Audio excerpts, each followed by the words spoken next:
Good day friend, कैसे हैं आप सब। मैं अच्छी हूँ, आशा करती हूँ आप भी अच्छे होंगे और अपनी अपनी फैमिली के साथ खुश होंगे। ये मेरा न्यू ब्लॉग है। अपने न्यू ब्लॉग में मैं आपका स्वागत करती हूँ। जैसे कि आप सबको पता होगा, मैं एक फ़ौजी की बीवी हूँ और मेरे पति दिसंबर से ही घर से भाग रखे हैं।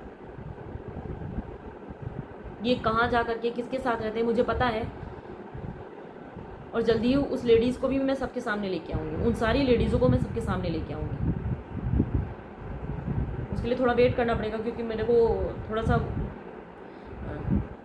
लीगल प्रोसेस में जाना पड़ेगा, कोर्ट कचहरी में जाना पड़ेगा, इसलिए। तो अभी तो मैं यही चाहती हूँ कि बाहर अगर मैटर सुलझ जाता है तो ठीक है, नहीं तो फिर आगे देखा जाएगा जो करना होगा। तो मेरे पति ने मैं ये बताना चाहती हूँ कि मेरे पति लालगंज पर्वतखेड़ा के रहने वाले हैं। इनके फादर का नाम है सूर्यपाल गौड़ और मम्मी का नाम है किसिन दुलारी गौड़। मेरे पति 2 भाई हैं। बड़े भाई भी कुछ ज़्यादा करते नहीं, वो अपनी बीवी और बच्चों की रिस्पॉन्सिबिलिटी भी नहीं उठा सकते। वो भी रविशंकर के ही सिर जिम्मे है।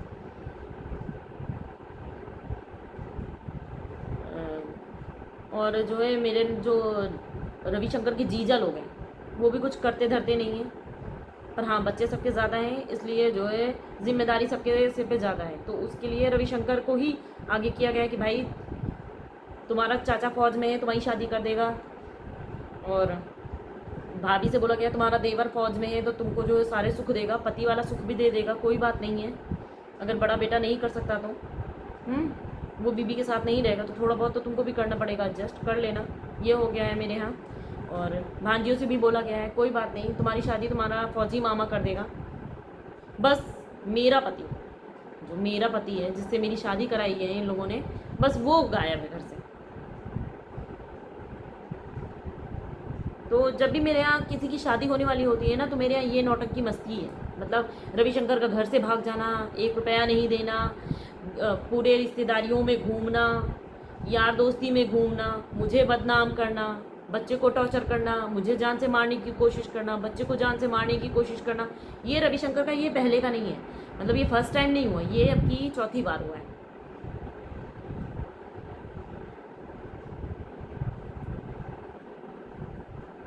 पहले ये मेरी नंद है, इनकी फ़ोटो मैं लगा रही हूँ साइड में, आप देख लीजिएगा।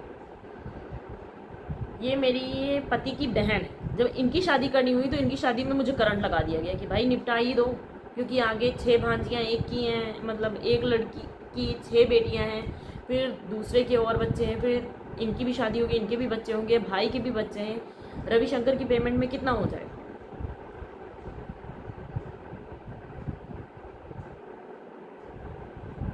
भगवान की दया से मैं बच गई।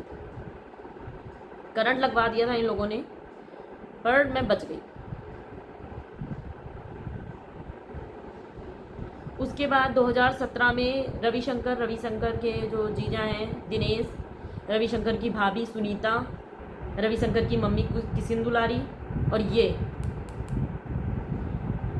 इन्होंने मेरे साथ मारपीट की। मैं उस टाइम पे प्रेग्नेंट थी और मेरा मिसकैरेज हो गया। इन लोगों ने दरवाजे भी मेरे से मारपीट की, फिर घर में भी मारपीट की। जैसे कि मेरे आपने पहले वीडियो देखे होंगे तो आपको पता चल गया होगा। फिर इन्होंने निकाल दिया। अब ये क्यों किया था मैं आपको बताऊं।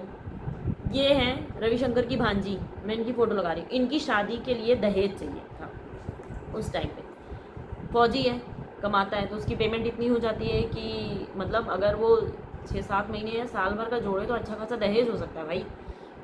और मेरे नंदोई की उतनी औकात है नहीं।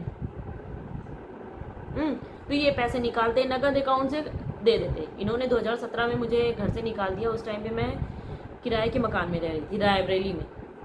तो इन्होंने निकाल दिया अपना जो है, ये पैसे लुटाते रहे। भाभी को देते हैं, चंदा नाम की एक औरत है रिश्तेदारी की औरत, उनको देते हैं। एज अ वाइफ उनके साथ रहते हैं, एज अ वाइफ सुनीता के साथ रहते हैं, as a wife Chanda Devi और सुनीता और समा है एक मलके गांव की, रवि की गर्लफ्रेंड है स्कूल टाइम की, इनके साथ रहते हैं। ठीक है। चल, तो 2020 में मैंने रविशंकर से बोला, क्योंकि मैं चाहती थी कि मेरा घर किसी तरीके बच जाए। पर जिसकी कुत्ते वाली आदत होती है ना, 10 जगह मुंह मारने वाली, तो ना वो आपको तलाक देगा, ना वो आपके साथ ठीक से रहेगा, उसकी आदत है ये। हाँ, अभी 2020-21 से 24 तक अभी तक ठीक था। अभी मेरे यहाँ 23 तक ठीक था। अभी मेरे यहाँ 2023 अप्रैल से नौटंकी फिर से स्टार्ट हुई। ये मैडम है, इनकी फ़ोटो मैं साइड में लगा रही हूँ, आप देख लीजिएगा, ऐसे स्क्रीन चमक रही है।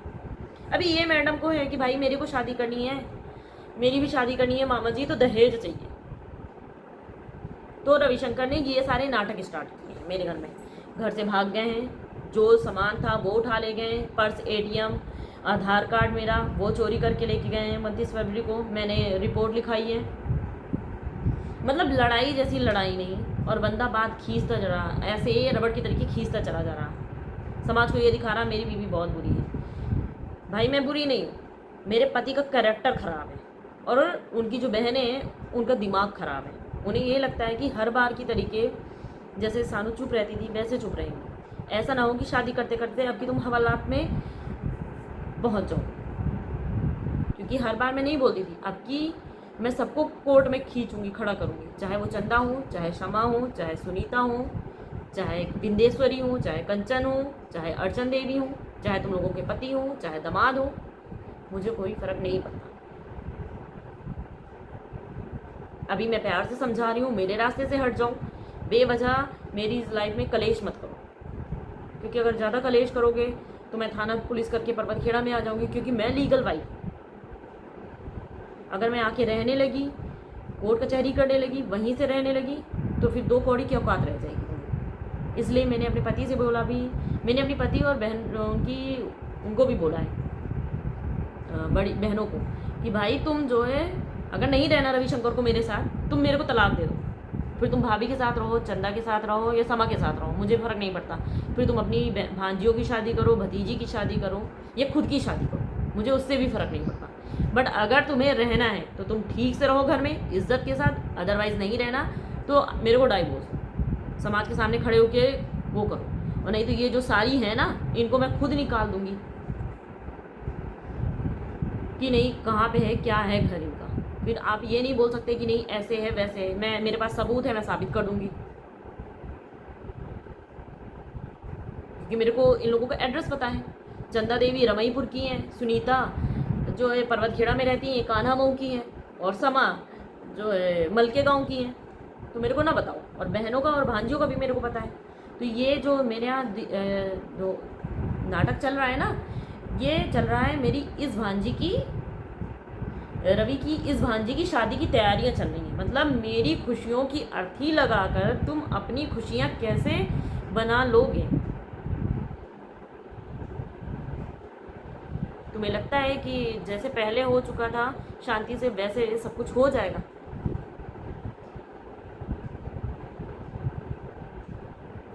पहले मैं घर की इज्जत के लिए चुप रहती थी, अभी मैंने यूट्यूब पे पोस्ट कर दिया, तुम्हारी बेटी और सबकी उसके साथ जल्दी बाकी सब भी आ जाएंगी यूट्यूब वीडियो पे। फिर दूसरे से रिश्तेदारों से रोने से क्या फ़ायदा कि वीडियो बना रही है, बेइज्जती कर रही है। भाई क्यों बेइज्जती कर रही हूँ? जब तुम अपनी बेटी के दहेज के लिए अपनी भाभी की ज़िंदगी नाश मार सकती हो, तो मैं वीडियो भी नहीं बना सकती हूँ।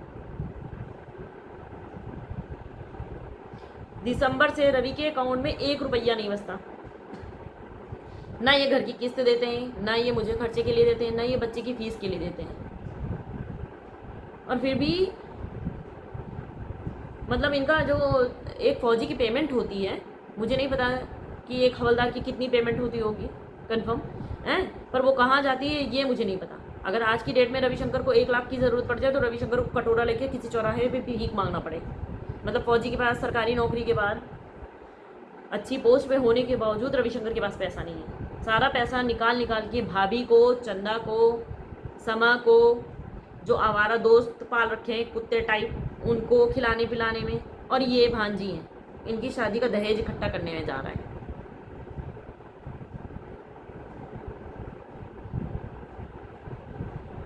और मुझसे उम्मीद करी जा रही है कि तुम चुप रहो। अब की चुप नहीं, अब की तो तांडव होगा, वो भी देखना सब लोग कि एक चुप रहने वाला इंसान जब बोलना शुरू करता है तो बुरे लोगों की क्या औकात रह जाती है।